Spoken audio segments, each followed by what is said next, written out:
எல்லாருக்கும் ரொம்ப மகிழ்ச்சியாக இருக்குது இந்த ஒரு காலகட்டம். ஏன்னா காலையில் கந்த சஷ்டி அந்த பெருவிழா தொடங்க இருக்கிற ஒரு நேரத்தில் நாளைக்கு கும்பல் நிறையா இருக்கும், கூட்டம் நிறையா இருக்கும். நாளைக்கும் தரிசனம் பண்ண வரணுங்கிற ஆசையில் இன்றைக்கி இங்கே தங்கணுன்ட்டு வந்தோம். முத நாளே ஒரு அற்புதமான ஒரு வாய்ப்பு கிடச்சிச்சு. ரொம்ப அருமையாக நாளைக்கு எவ்வளோ மக்கள் வந்தாலும் அதை ரொம்ப முறைப்படுத்தி அனுப்புகிற அளவுக்கு இன்றைக்கி ஏற்பாடுகள் நடந்துகிட்ருக்கு.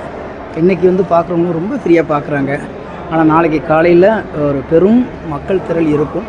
அதுக்குள்ளே குழந்தைங்களை தூக்கிட்டு உள்ளுக்குள்ளே வர முடியாதுங்கிற ஒரு சின்ன அச்சத்தோடு இன்றைக்கி இரவே பார்த்துடலாம் அப்படின்னு சொல்லி வந்திருக்கோம்.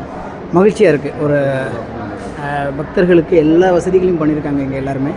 அதே மாதிரி யாரும் எந்த வித தொந்தரவும் இல்லாமல் நேராக போய் எல்லோரும் சாமியை நின்று பார்க்குற அளவுக்கு ஏற்பாடுகள் இருக்குது. ரொம்ப மகிழ்ச்சியாக இருக்குது. அதே மாதிரி வருகிற பக்தர்களும் நாளைக்கு ரொம்ப கட்டொழுங்காக இருந்தாங்கன்னா எல்லாருமே பார்க்குறதுக்கான ஒரு வாய்ப்பு கிடைக்கும். ரொம்ப மகிழ்ச்சியாக இருக்குது. முதல் முறையாக என்னுடைய மகள்களோட வந்த முதல் ஆலயமாக இது இருக்குது. ஏன்னா மகள் பிறந்த பிறகு முதல்ல அவங்கள கூட்டிகிட்டு வந்தது முருகனுடைய ஆலயம் அப்படிங்கும்போது மகிழ்ச்சியாக இருக்கும். வாழ்த்துக்கள். மலைக்கு பருவமழைக்கு தமிழக அரசு எடுத்து நடவடிக்கை எப்படி பார்க்குறீங்க?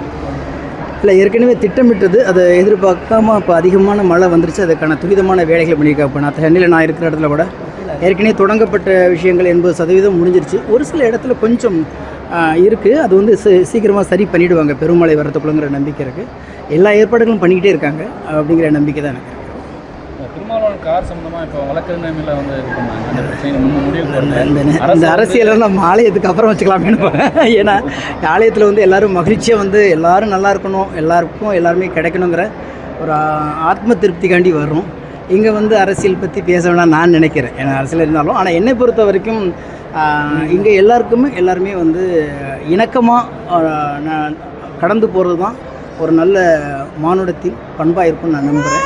அது யாராக இருந்தாலும் சரி, ஒரு சின்ன சின்ன விஷயங்களில் கடந்து போக கற்றுக்கிறதுக்கு நல்லாயிருக்கும்னு நினைக்கிறேன். வரக்கூடிய தேர்தல் எப்படி இருக்கும் அது உங்களுக்கும் எனக்குமே தெரியாது. ஏன்னா எந்த வகையில் இந்த தேர்தல் ஒரு மிகப்பெரிய தாக்கத்தை கொடுக்க போகுதுன்றதுக்கு.